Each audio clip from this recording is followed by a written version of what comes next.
कांग्रेस नेता राहुल गांधी की भारत जोड़ो न्याय यात्रा का मध्य प्रदेश में समापन हो गया। इस दौरान राहुल गांधी ने 8 लोकसभा क्षेत्रों को कवर किया। मुरैना से रतलाम तक उन्होंने भाजपा और मोदी सरकार को घेरने का मौका नहीं छोड़ा। राहुल ने महंगाई, बेरोजगारी, भ्रष्टाचार के आरोप लगाए और कहा कि नरेंद्र मोदी ने मनरेगा का पैसा अरबपतियों को दे दिया। बैंक अंबानी और अडानी को लाखों करोड़ रुपए देता है, लेकिन बेरोजगारों को कर्ज नहीं मिलता। नोटबंदी और जीएसटी को लेकर कहा कि इससे अमीरों को फायदा हुआ। जाति जनगणना को लेकर उन्होंने कहा कि ये देश का एक्सरे करने जैसा है। वो चाहते हैं कि 90% भारतीयों को न्याय मिले। इसके लिए क्रांतिकारी कदम है जातिगत जनगणना। उससे पता चल जाएगा कि किसके हाथ में कितना धन है। यात्रा के आखिरी दिन कांग्रेस के राष्ट्रीय अध्यक्ष मल्लिकार्जुन खड़गे भी शामिल हुए। उन्होंने सीधे पीएम मोदी को निशाने पर लिया। 1-2% लोग हैं जिन्होंने पूरे हिंदुस्तान का कब्जा कर लिया है। अदानी जी यहां आपकी जमीन छीनते हैं, हिमाचल में सेब का बिजनेस करते हैं, मुंबई का एयरपोर्ट चलाते हैं, हिंदुस्तान के सारे पोर्ट्स उनके हाथ में, माइनिंग करते हैं, सारा का सारा वही करते हैं। आप स्कूल कॉलेज का पैसा देते हो, रोजगार मिलने का टाइम आता है, आपसे कहते भैया रोजगार तो है ही नहीं।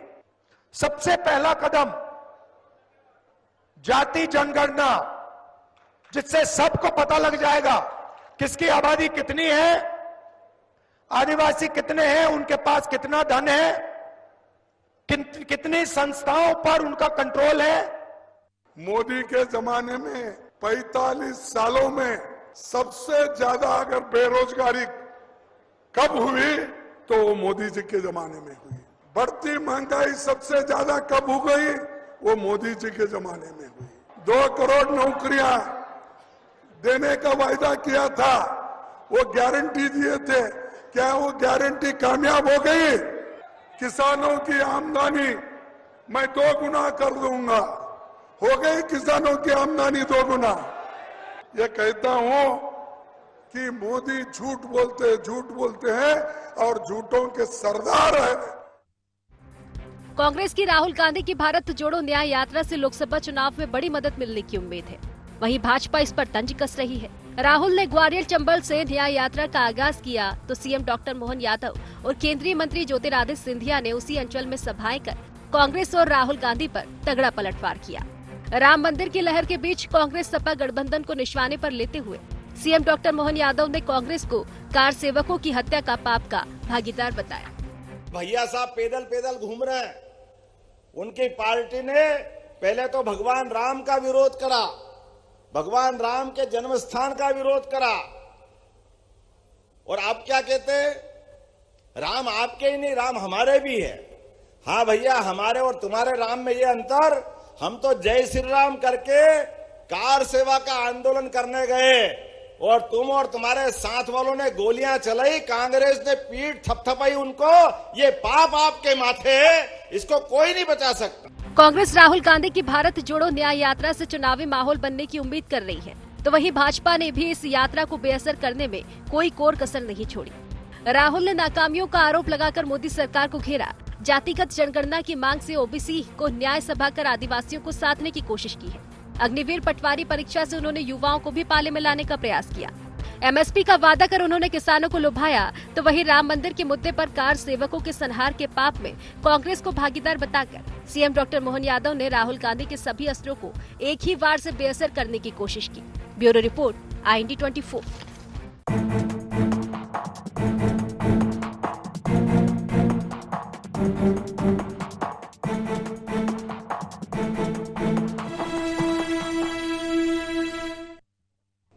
नमस्कार, IND एजेंडा वार पर भारी पलटवार में आपका स्वागत है। मैं हूं राजेश सक्सेना। आज इसी विषय पर हम चर्चा करेंगे, लेकिन उससे पहले एक नजर एजेंडा पॉइंट्स पर। मध्य प्रदेश में कितना असर छोड़ गए राहुल गांधी? यात्रा से किसके लिए न्याय मांग रही कांग्रेस? राहुल गांधी के सवाल भारतीय जनता पार्टी के लिए कितनी बड़ी चुनौती? कांग्रेस को कितनी चोट पहुंचाएगा डॉक्टर मोहन यादव का वार? तो मध्य प्रदेश में इस समय वार पलटवार का दौर चल रहा है। जिस तरह से कांग्रेस सांसद राहुल गांधी की भारत जोड़ो न्याय यात्रा का समापन हुआ और उसका जिस तरह से बुधवार को आखिरी दिन था और 5 दिन की इस भारत जोड़ो न्याय यात्रा के जरिए राहुल गांधी ने केंद्र की बीजेपी सरकार पर जमकर निशाना साधा। तकरीबन 8 लोकसभा क्षेत्रों को राहुल गांधी ने कवर किया। महंगाई, बेरोजगारी के साथ ही एक बार फिर उन्होंने जातिगत जनगणना की बात की। उन्होंने एक बार फिर अडानी अंबानी सहित देश के 200 प्रमुख उद्योगपतियों को भी कहीं ना कहीं कटघरे में खड़ा किया। आदिवासियों के बीच जब पहुंचे तो कहा कि आपके वर्ग से इन 200 में से कोई एक उद्योगपति है। उन्होंने अलग अलग क्षेत्रों में आदिवासियों की बात की कि आखिर आप वहां पर कहां हैं। इसके अलावा अगर बात भारतीय जनता पार्टी की करें, मुख्यमंत्री डॉक्टर मोहन यादव की बात करें, तो उन्होंने भी कहीं ना कहीं राहुल गांधी को, कांग्रेस को कटघरे में खड़ा किया। आज इसी वार पलटवार पर हम बात करेंगे, चर्चा करेंगे। चर्चा शुरू करें उससे पहले मेहमानों से आपका परिचय करा देता हूं, फिर इस चर्चा को हम आगे बढ़ाएंगे। 3 खास मेहमान इस चर्चा में हमारे साथ में जुड़ रहे हैं।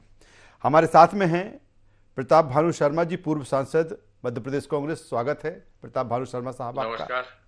हमारे साथ में है शंकरलाल तिवारी साहब, भारतीय जनता पार्टी के वरिष्ठ नेता, पूर्व विधायक। शंकरलाल तिवारी साहब, आपका भी स्वागत करता हूं। और वरिष्ठ पत्रकार रमेश शर्मा जी हमारे साथ जुड़े रहे। रमेश जी, मैं आपका भी स्वागत करता हूं। मैं सबसे पहले प्रताप भानु शर्मा साहब आपके पास में आता हूं, क्योंकि मुझे लगता है कि आज का जो विषय है वो कांग्रेस पर केंद्रित है, राहुल गांधी पर केंद्रित है। 5 दिन की भारत जोड़ो न्याय यात्रा अलग अलग स्थानों से निकली। कुछ स्थानों पर मुझे भी कवर करने का मौका मिला। मेरा सीधा सा सवाल इस बात को लेकर है प्रताप भानु शर्मा साहब कि यात्रा से जो न्याय मांग रहे थे राहुल गांधी, या ये कहें कि इन 5 दिनों में मध्य प्रदेश में कितना असर छोड़ गए या कितना असर हुआ और कितना वो जनता से कनेक्ट हो पाए?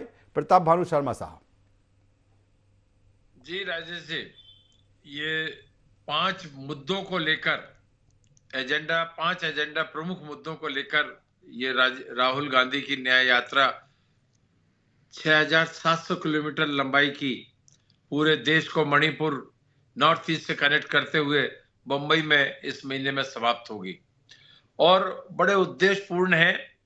और विपक्ष की आवाज को बुलंद करने के लिए, जनता से जुड़ने के लिए, नौजवान की आवाज, किसानों की आवाज सरकार तक, इस गूंगी बहरी सरकार तक पहुंचाने के लिए इतना अच्छा मुहिम उन्होंने हाथ में ली है। जनता जनार्दन का हजारों लाखों में जो जन समर्थन मिल रहा है वो प्रशंसनीय है, क्योंकि मुद्दों को लेकर ये यात्रा निकाली जा रही है।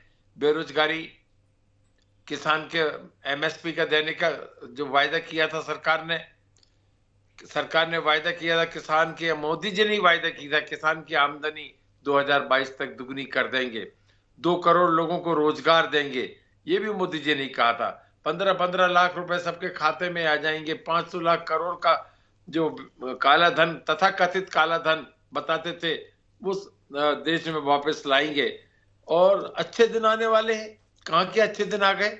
400 रुपए का गैस सिलेंडर, रसोई गैस का 1150-1200 का हो गया। पेट्रोल 50-60 से पार होकर 100 रुपए पार कर गया। डीजल, पेट्रोल, खाद, सिंचाई की सुविधाएं, बिजली के दाम, रेलवे के टिकट, हर जगह दूध, घर में पीने का दूध, दालें, दूध देखो 35-40 रुपए था, 65-70 रुपए लीटर दूध। देखिए तो आप, उस पर भी जीएसटी, मक्खन पे जीएसटी, किस पर जीएसटी? दही पर जीएसटी। माने इतनी अंधेर गर्दी सरकार ने कर दी है, सुनने तैयार नहीं है, किसानों से डायलॉग करने तैयार नहीं है, किसानों को एमएसपी का कोई वायदा नहीं तैयार कर रहे, किसानों को सुनने के लिए दिल्ली आने से रोक लगा रहे हैं, जमीन में, सड़कों पर कीले ठोक रहे हैं, सीमेंट की दीवार उठा रहे। ये कौन सा लोकतंत्र है?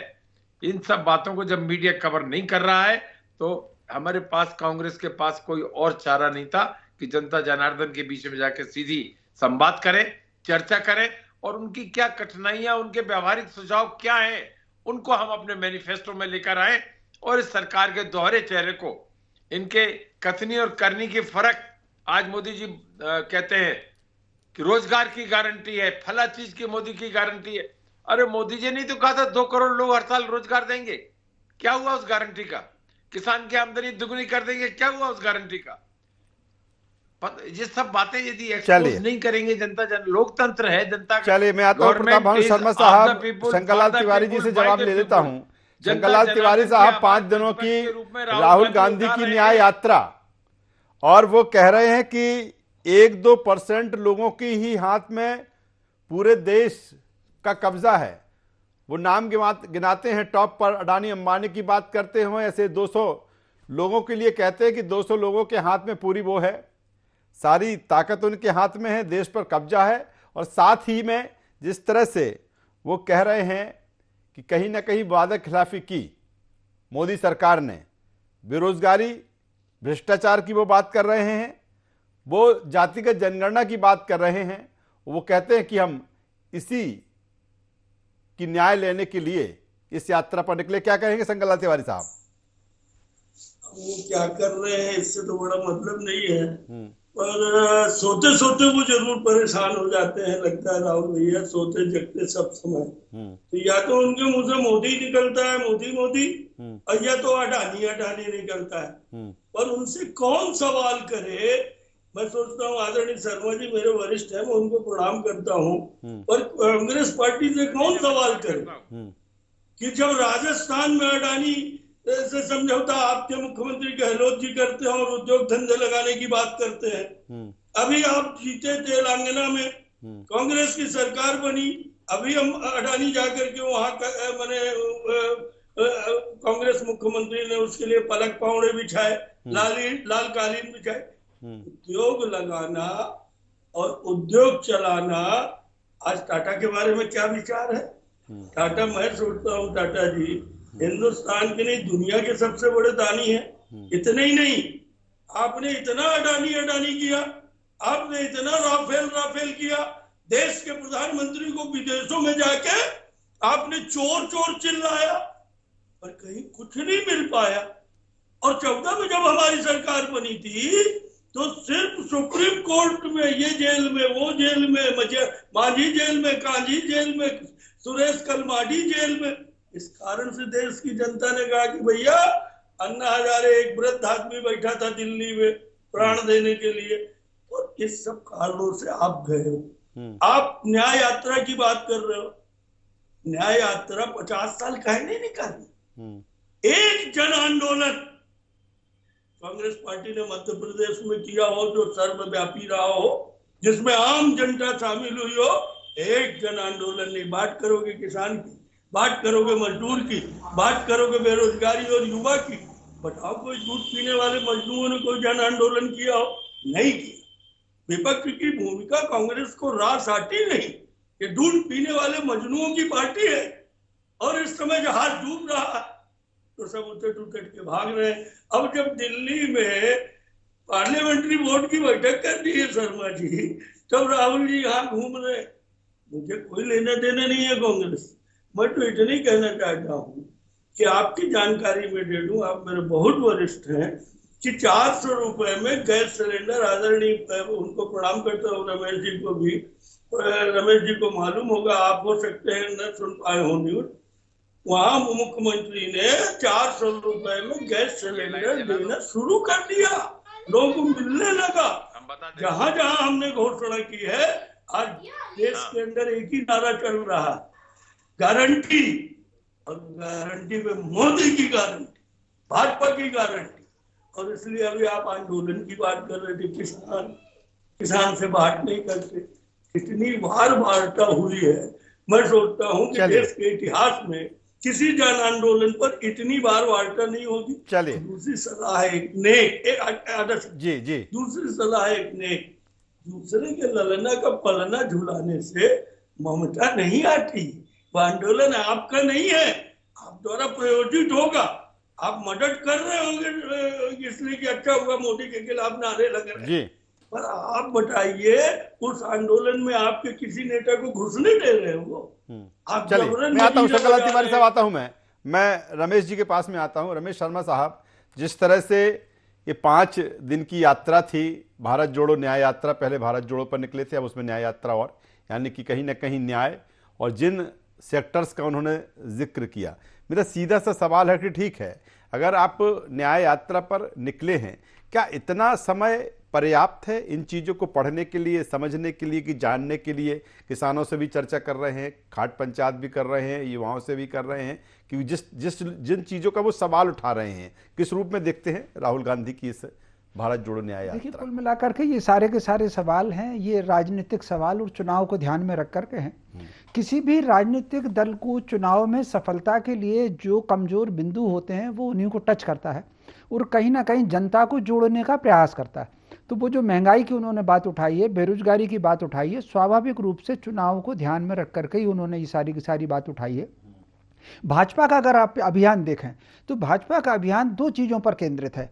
एक केंद्रित है मोदी जी की छवि और उनका चेहरा, और निश्चित रूप से मोदी जी के 10 वर्ष में उनकी जो छवि है इस समय बहुत ऊंचाई पर है, न केवल भारत में और बल्कि पूरे दुनिया में उनकी कहीं ना कहीं साख है। ये ठीक उसी प्रकार उनकी छवि है जैसा 1971 के बाद इंदिरा जी की छवि बहुत ऊंचाई पर गई थी। वो ठीक है कि आपातकाल के बाद वो तस्वीर बदली, तो ठीक उसी प्रकार मोदी जी की छवि इस समय बहुत ऊंचाई पर है। और दूसरी, राष्ट्रीय मुद्दों को लेकर के, धार्मिक मुद्दों को लेकर के, सांस्कृतिक मुद्दों को लेकर के पूरे देश में जो भावनात्मक एकता आई है, स्वाभाविक रूप से कांग्रेस उसमें सेंध लगाना चाहती है। तो जो उनका जो जाति वाला फार्मूला है कि जातिगत जनगणना होनी चाहिए और मोदी जी पर जो हमले की है वो उस रणनीति के तहत उसका हिस्सा है। अब दूसरा जो आपने कहा कि सब इस यात्रा का मध्य प्रदेश में प्रभाव कितना है, तो मुझे जो लगता है 99% मतदाता मध्य प्रदेश का उसका माइंड सेट है, उसको किसको वोट देना है, वो भाजपा को वोट देना है कि कांग्रेस को वोट देना है। ये इसमें वही वोट फर्क आएगा जो किसी वजह से वोट देने नहीं जाएगा। केवल 1% मतदाता ही ऐसा होगा जो एंड टाइम पर किसी कारण से तात्कालिक प्रभाव को देख करके वोट करेगा। तो मतदाता पर इस यात्रा को दाएं बाएं करने की संभावना मुझे बिल्कुल नहीं, लेकिन उनकी इस यात्रा से कांग्रेस का कार्यकर्ता जो है वो चार्ज हुआ है और मोटे तौर पर परिणाम प्रभावित करेगा मतदान के प्रतिशत पर। जैसे विधानसभा चुनाव में मतदान के प्रतिशत ने पूरा रुख एक अलग किया, ठीक उसी प्रकार लोकसभा में भी मतदान का प्रतिशत परिणाम का निर्णय करेगा। मतदाता पर इस यात्रा का कोई फर्क होगा, इसकी संभावना मुझे कम दिख रही है। जी चलिए, मैं एक बार फिर प्रताप भानु शर्मा साहब के पास में आता हूं। प्रताप भानु शर्मा साहब, जिस तरह से रमेश जी कह रहे हैं और जिस तरह से चीजें दिख रही हैं कि इस समय मोदी की गारंटी, डबल इंजन, मोदी की छवि, और जिस तरह की चीजें हैं, कांग्रेस भी इसको बेहतर तरीके से जानती है क्योंकि उसके जो रिजल्ट्स थे वो 2023 विधानसभा चुनाव में भी दिखे। क्या इस तरह की यात्राओं से, क्योंकि जो बात राहुल गांधी उठा रहे हैं या जो बात कांग्रेस उठा रही है, कहीं ना कहीं उनका हल, उनका निराकरण उसी से है कि कहीं केंद्र में एक बार कांग्रेस की सरकार बने या फिर आपकी गठबंधन की सरकार बने। लेकिन ऐसे में सिर्फ इस यात्रा के जरिए क्या आप मोदी की छवि, मोदी की गारंटी को कांग्रेस चुनौती या राहुल गांधी चुनौती दे पाएंगे? राहुल गांधी ही चुनौती दे रहे हैं मैदान में, सड़क पर चल रहे हैं, पद यात्रा कर रहे हैं, रोड शो कर रहे हैं, लोगों से मिल रहे हैं, नौजवानों से मिल रहे हैं, किसानों से मिल रहे हैं, गरीबों से मिल रहे हैं, महिलाओं से मिल रहे हैं, छात्रों से मिल रहे हैं। और जो उनकी समस्याएं हैं, जब कोई सुनने तैयार नहीं है, मीडिया मोदी जी की जय जयकार करने में लगे हैं और मोदी जी अपनी छवि निखारने में लगे हैं। जैसा रमेश शर्मा जी ने कहा, 2 बातें मैं सहमत हूं कि मोदी का ध्यान इस समय अपनी छवि निखारने में लगा है और डबल इंजन की सरकार भी वो ये कहते हैं कि वो भी छवि, मोदी की छवि निखारने का, खुद को प्रोजेक्ट करने का ही एक मुहिम है। देश आगे बढ़ जाए, अर्थव्यवस्था हमारी ठीक हो जाए, पर कैपिटा इनकम हमारी बढ़ जाए, किसानों को अच्छे दाम मिल जाए, उनकी आमदनी दुगनी हो जाए, लोगों को रोजगार मिल जाए। खत्म कर रहे हैं ये रोजगार को और सार्वजनिक क्षेत्र के उद्योगों को बेचकर ये अंबानी और अडानी के हाथ को मजबूत कर रहे हैं। राहुल गांधी यही तो कह रहे हैं, सिर्फ 2% 4% लोगों के हाथ में 80% पूंजी है और 80% लोगों के हाथ में गरीबी है। ये मोदी स्वयं स्वीकार करते हैं। 80 करोड़ लोगों को, 85 करोड़ लोगों को यदि वो 5 किलो अनाज दे रहे हैं प्रति परिवार, तो इस बात का प्रतीक है, ये प्रमाण है कि वो उनको गरीबी की सीमा से उठाने के लिए इन 10 वर्षों में कुछ नहीं कर पाए। ये आवाज कौन उठाएगा? कांग्रेस उठाएगी, प्रमुख विपक्षी पार्टी के रूप में।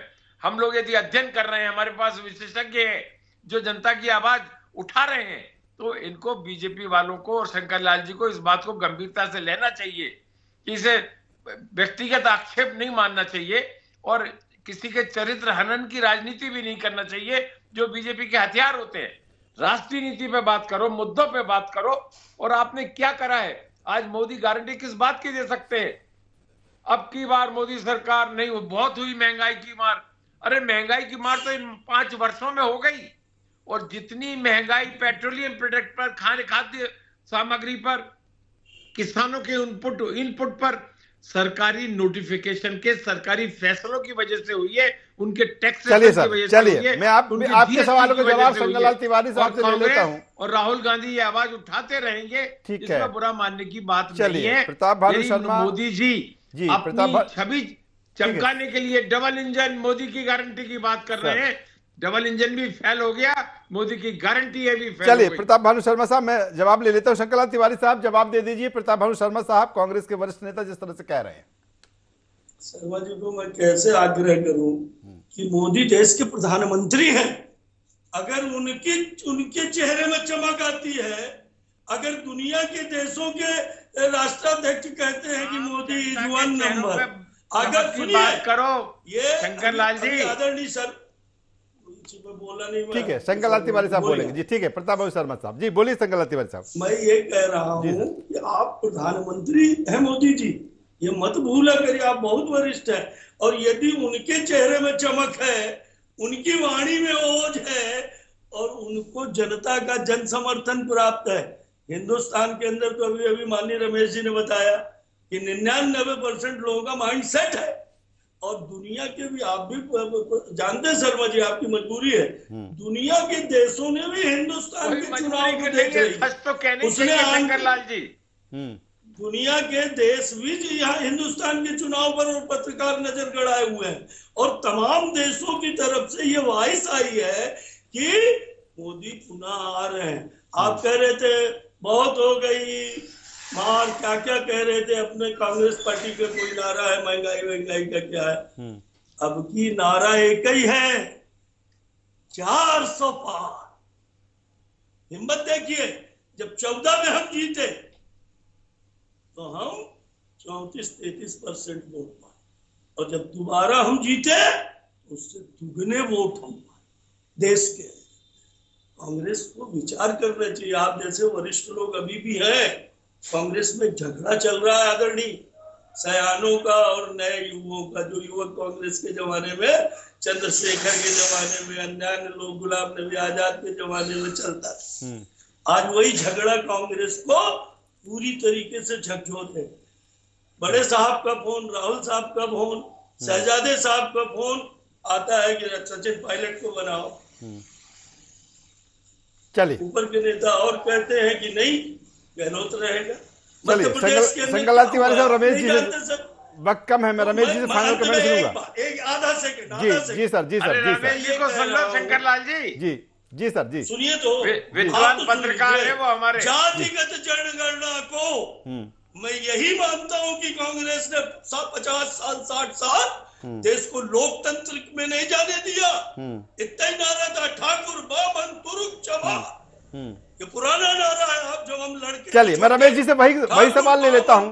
रमेश जी, एक बार फिर राहुल गांधी ने इस यात्रा के दौरान, हमने देखा विधानसभा चुनाव के दरमियान भी देखा था कि जातिगत जनगणना को लेकर उनकी जितने भी भाषण हुए विधानसभा चुनाव में, जातिगत जनगणना की उन्होंने बात की। एक बार फिर वो जातिगत जनगणना की बात करके गए। क्या ये जातिगत जनगणना का जो दाव है कांग्रेस को, आपको लगता है कि ये जनता पर असर करेगा? देखिए, जातिगत जनगणना निश्चित रूप से कांग्रेस का दाव है। और इस समय जो कहीं ना कहीं सनातन समाज में एकता का जो ज्वार सा आया है, उसको अगर सेंध लगा सकते हैं तो वो जातिगत आधार पर लगा सकते हैं। जातिगत जनगणना का सिलसिला अंग्रेजों ने शुरू किया था। हालांकि स्वतंत्रता के समय जितने भी नेता थे, उसमें गांधी जी भी थे, उसमें नेहरू जी भी थे, अगर हम सेकंड लाइन की बात करें तो डॉक्टर लोहिया भी थे, उसमें राम मनोहर और इंदिरा जी थी, उसमें दीनदयाल जी उपाध्याय थे। सबने जातिगत जनगणना का विरोध किया था। वो चाहते थे कि भारत सारा का सारा एक सूत्र में बंध है। लेकिन अब जिन सारे के सारे जिनके पूर्वजों ने जातिगत जनगणना का विरोध किया था, लोहिया जी के अनुयायी, इंदिरा जी और नेहरू जी के अनुयायी, गांधी जी के अनुयायी, वो सारे के सारे जातिगत जनगणना की बात कर रहे हैं। निश्चित रूप से ये कहीं ना कहीं अंग्रेजों की जो कूटनीति थी, सनातन संस्कृति को कमजोर करना, ये उसका हिस्सा है। एक लाइन और राजेश जी मैं आपका ध्यान आकर्षित करना चाहता हूं। ओबीसी में करीब 84 सब कास्ट मुस्लिम समाज की आई है। कोई इस बात की चर्चा नहीं करता कि इस आधार पर भी जनगणना हो कि सिया कितने, सुन्नी कितने, रोहिंग्या कितने हैं, पठान कितने हैं, कुरैशी कितने हैं, सिद्दीकी कितने हैं। इसकी कोई मांग नहीं करता। कोई मांग नहीं करता कि रोमन कितने हैं, कैथोलिक कितने हैं। हिंदू समाज को बांटने के पीछे सारे के सारे लगे हुए हैं। मैं समझता हूं इस बात को समाज में जागृति आना चाहिए कि जातिगत आधार पर भारत की जो परंपरा है वो जन्म और जाति के आधार की नहीं है, गुण और धर्म के आधार की है। सप्त ऋषियों की सारे के सारे लोग संतान है। जाति अगर भारत में महत्वपूर्ण होती, हम दीपावली पे कुबेर की पूजन करते हैं और उनके भाई रावण का दशहरे में पुतला जलाते हैं।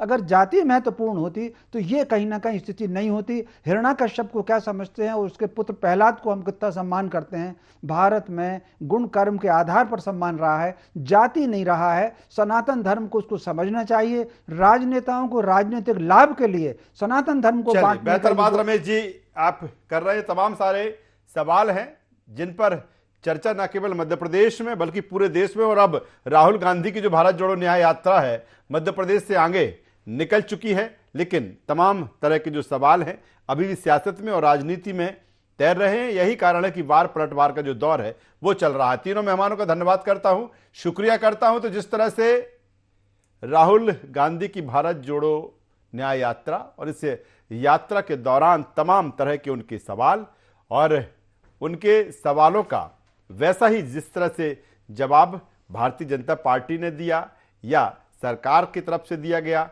लेकिन इतना जरूर है कि इन तमाम सारे सवालों के बीच मध्य प्रदेश की जो सियासत है, जो राजनीति है, गरमाई हुई है। IND एजेंडा में बस इतना ही। IND 24 पर खबरों का सिलसिला लगातार जारी है। बने रहिए हमारे साथ। नमस्कार।